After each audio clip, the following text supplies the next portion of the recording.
శ్రీ మాత్రే నమః. నమస్తే అండి. Welcome back to buy choice house channel. ఈ రోజు ఈ వీడియోలో మీతో నేను షేర్ చేసుకుంటుంది అన్నపూర్ణాదేవిని మనం ఏ రకంగా వంటగదిలో పెట్టుకుంటే మనకు శుభ ఫలితాలు కలుగుతాయి అనేది మీకు ఇప్పుడు నేను చెప్తున్నానండి. అన్నపూర్ణాదేవిని వంటగదిలో మనం ఎక్కడైనా పెట్టుకోవచ్చండి, ఏ మూలైనా పెట్టుకోవచ్చు. ఎక్కువగా ఆగ్నేయం వైపు పెట్టుకుంటే చాలా మంచిదండి. మన అమ్మవారిని పెట్టే దగ్గర జిడ్డు మరకలు ఏమీ లేకుండా చూసుకోవాలండి. ఈవెన్ కిచెన్ కూడా చాలా క్లీన్ గా ఉండాలి. పురుగులు గాని బొద్దింకలు గాని అస్సలు లేకుండా చూసుకోవాలి.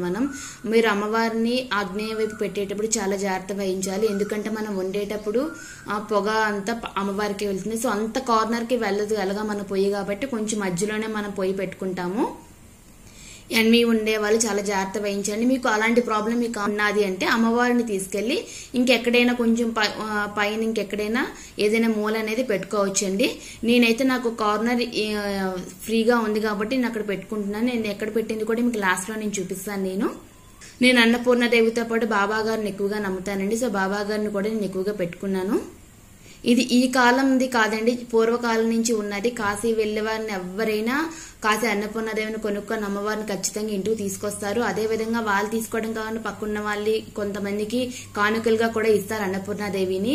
అన్నపూర్ణాదేవిని ఇవ్వడం వల్ల దాని ఉద్దేశం ఏంటంటే వాళ్ళ ఇంట్లో కానీ మన ఇంట్లో కూడా ఎవరికి కూడా అన్నానికి లోటు లేకుండా, శుభ్రంగా తిండికి లోటు లేకుండా ఉండాలి అని చెప్పి ఇస్తారండి. అదే విధంగా అన్నపూర్ణాదేవి ఒకవేళ లేదు కొనుక్కోవాలనుకుంటే మీ పూజా సామాగ్రి షాప్స్ లో మీకు అవైలబుల్ అవుతుందండి. ఇది ఎత్తడిలో కూడా అవైలబుల్ అవుతుంది, వెండిలో కూడా అవైలబుల్ అవుతుంది. వెండితో పాటు నేను ఎలా పెట్టుకున్నాను అనేది నా పూజా మందిరంలో చూస్తే మీకు అర్థమవుతుంది. అన్నపూర్ణాదేవిని నా పూజా మందిరంలో కూడా నేను పెట్టుకున్నాను. అదే విధంగా కిచెన్ లో కూడా పెట్టుకున్నాను. నేను కిచెన్ లో కూడా చాలా కొంచెం పైకి చాలా ఉన్నత స్థానంలో పెట్టుకున్నాను అమ్మవారిని. నేను చెప్పిన రకంగా అన్నపూర్ణాదేవిని పెట్టుకోవడం వల్ల ఏంటి అంటే ఎప్పుడు అన్నానికి లోటు లేకుండా ఉంటుందండి. ఇంట్లో సరుకులు గాని దేనికి నిండుకున్నదన్న మాట అనేది మీ నోటి నుంచి రాదండి. ఇది తప్పనిసరిగా జరుగుతుంది. నేను చెప్పినట్టుగా చేసి ఈ అమ్మవారిని ఈ రకంగా వంటగదిలో పెట్టుకోండి. మన కిచెన్ ప్లాట్ఫామ్ కూడా ఎప్పుడు చాలా నీట్ గా ఉండాలండి. ప్రతి శుక్రవారం ముందు రోజు నాడు కంపల్సరిగా మన ప్లాట్ఫామ్ దగ్గర శుభ్రంగా తుడిచేసి మనం ముగ్గు వేసుకోవాలండి. బియ్య పిండితో వేసుకుంటే చాలా శ్రేష్టం. ఒకవేళ లేదంటే చాక్పీస్తోనైనా మనం ముగ్గు వేసుకోవచ్చండి. అదే విధంగా పసుపు రాసి బొట్లు కూడా పెట్టుకుంటారు. శుక్రవారం ముందు రోజు నాడు చేసి ఉదయాన్నే శుక్రవారం పాలుతోనే మొదలు పెడతామండి. మనం లెగ్గగానే వంటగదిలోకి వెళ్ళేటప్పుడు బ్రష్ చేసుకుని వంటగదిలోకి వెళ్ళి మనం పొయ్యి మీద పాలు అనేది పెట్టుకోవాలండి. వితౌట్ బ్రష్ మనం ఏమి పెట్టకూడదు, ఏం స్టార్ట్ చేయకూడదు. ఒకవేళ మీరు బయటకు వెళ్ళారు, ఒకవేళ మీరు ల్యాబొరేటరీకి వెళ్తే డెఫినెట్ గా స్నానం చేసి వంటగదిలోకి రావాలండి. లేదు కనీసం మనం బ్రష్ చేసి అమ్మవారి దగ్గరికి మనం వంటగదిలోకి వచ్చి అమ్మవారిని చూసి ఒక్కసారి మనం దండం పెట్టుకుని వంట అనేది స్టార్ట్ చేసుకోవాలండి. ఎప్పుడైనా మీరు ఏ వంట అయినా స్టార్ట్ చేసినా కూడా నేను చెప్పిన ఈ మంత్రాన్ని ఒక్కసారి జపించి వంట స్టార్ట్ చేయండి. చాలా మంచి జరుగుతుందండి. చాలా సింపుల్ ఇది. మీరు అమ్మవారి విగ్రహంతో పాటు కూడా చిత్రపటం పెట్టుకుంటే చాలా మంచిదండి. చిత్రపటానికి కూడా ప్లేస్ అనేది చాలా ఈజీగా ఉంటుంది. మన వాల్ కి డైరెక్ట్ గా పెట్టుకోవచ్చు. అది కూడా మీకు చిత్రపటం కూడా మీకు ఇప్పుడు నేను చూపిస్తాను. ఇప్పుడు ఆ మంత్రం ఏంటో చెప్తున్నానండి. ఓం హ్రీం శ్రీం క్లీం నమో భగవతే మాహేశ్వరి అన్నపూర్ణాయ స్వాహ. ఓం హ్రీం శ్రీం క్లీం నమో భగవతి మాహేశ్వరి అన్నపూర్ణాయ స్వాహ.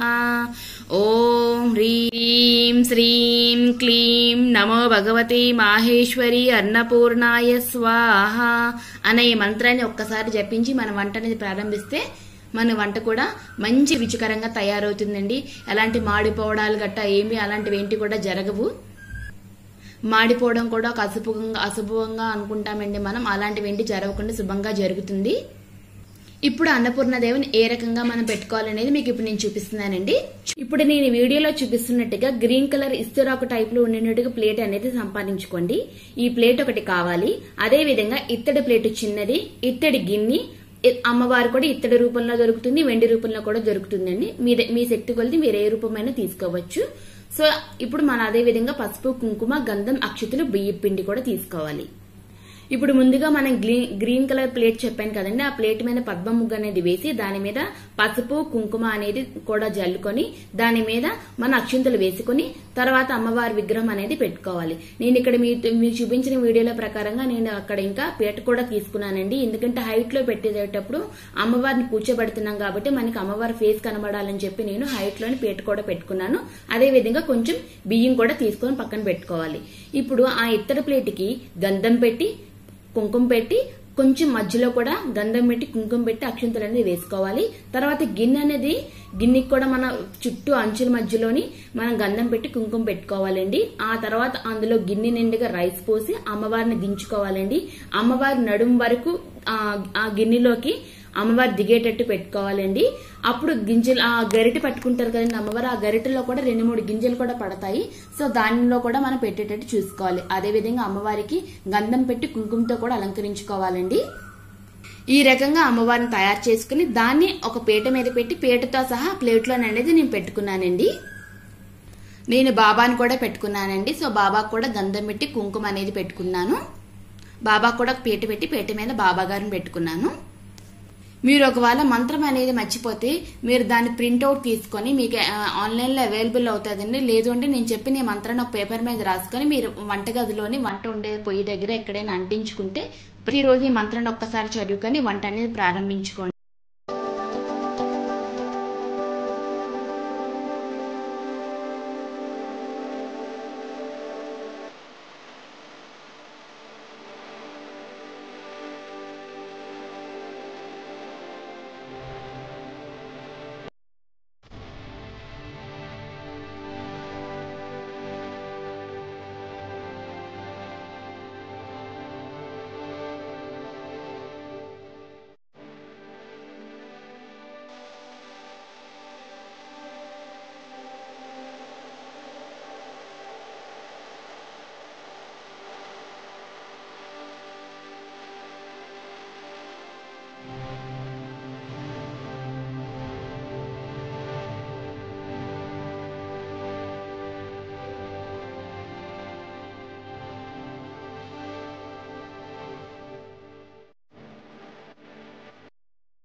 ఈ వీడియో కనుక నచ్చితే ప్లీజ్ లైక్ చేయండి, షేర్ చేయండి, సబ్స్క్రైబ్ చేయండి. Thank you.